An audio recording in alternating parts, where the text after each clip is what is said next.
Matinée sur Radio J, on parle politique. Le Premier ministre qui était l'invité du 20h de France 2 et de TF1 hier à la veille du vote à l'Assemblée sur 2 motions qui renverseraient le gouvernement si elles sont adoptées. Pour en parler, nous sommes avec Patrick Kanner, président du groupe socialiste, écologiste et républicain au Sénat. Bonjour. Merci beaucoup d'être avec nous ce matin sur Radio J, Patrick. Alors la gauche va défendre une motion de censure cet après-midi. Le gouvernement vous accuse de provoquer le chaos. Qu'est-ce que vous leur répondez ? Vous savez, le chaos, malheureusement, nous le connaissons depuis plusieurs mois, pour ne pas dire plusieurs années. La décision irresponsable de dissoudre l'Assemblée nationale après le vote des élections européennes, le 7 juin, était non seulement incomprise, mais était une faute politique. Voilà, on a provoqué un chaos institutionnel qui vient se rajouter au chaos financier dans lequel notre pays se retrouve. Oui, la situation est très grave quand vous avez un déficit qui dépasse potentiellement les 6% en fin de cette année 2024, une dette publique énorme de 2300 milliards d'euros, 1000 milliards relèvent du seul septennat, entre guillemets, de Monsieur Macron. Alors on peut dire oui, mais il y a eu le Covid, mais le Covid c'est 300 milliards d'euros, c'est pas 1000 milliards d'euros, donc on a laissé filer des choses et aujourd'hui, bien, nous nous retrouvons à devoir chercher des milliards et des milliards dans le budget de la sécurité sociale qui nous intéresse ce soir et dans le budget aussi de l'État, ce qu'on appelle le projet de loi de finances qui est en train d'être étudié au Sénat. Donc le chaos a été mené par une politique profondément injuste qui a développé les inégalités sociales dans notre pays et qui a créé une grande anxiété. Donc non, nous ne mettons pas le chaos, il existe déjà et nous n'avons pas été écoutés. Il faut le dire clairement.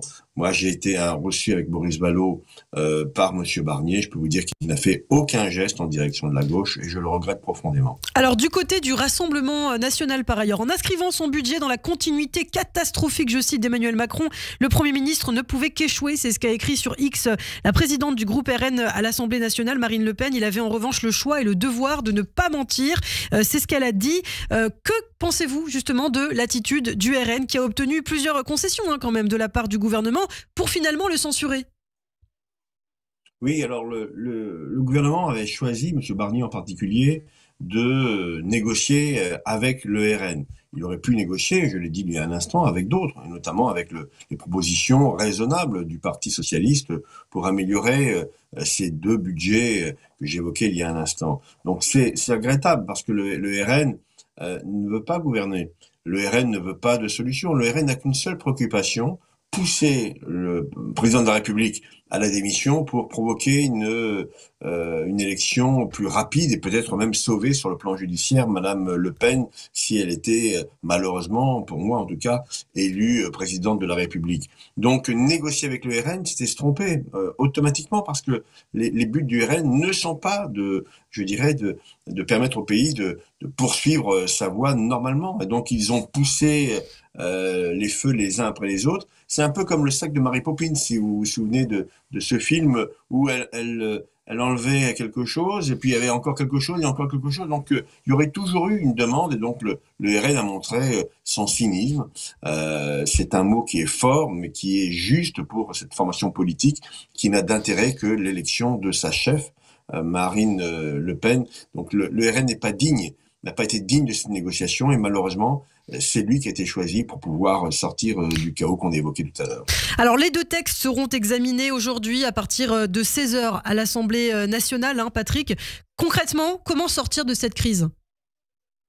Alors, c'est une crise que nous ne voulions pas au Parti socialiste, mais elle est là. Elle est là. La probabilité que la censure soit votée donc est une évidence aujourd'hui, en tout cas au moment où je vous parle. À partir de là, il faut en sortir. Il faut en sortir. Tout d'abord, il n'y aura pas de chaos. La Constitution, les lois d'orientation, les lois organiques permettent de trouver des solutions provisoires. Il faudra bien un budget pour la France. Il sera voté plus tard. Il sera voté peut-être en janvier ou en février. Mais le nouveau gouvernement fera voter ce budget. Donc, je voudrais rassurer nos auditeurs en l'espèce. Donc, il faut trouver une solution. Pour nous, la solution, elle est simple.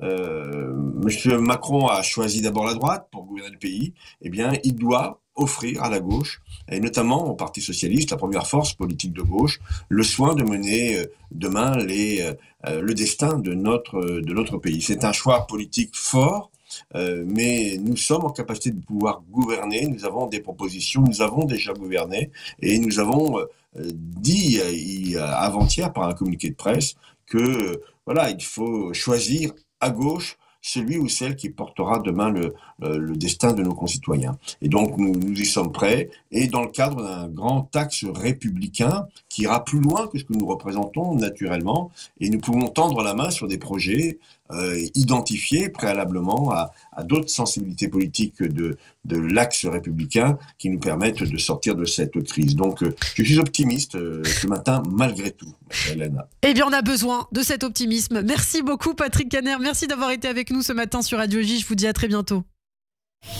Radio J. Zoom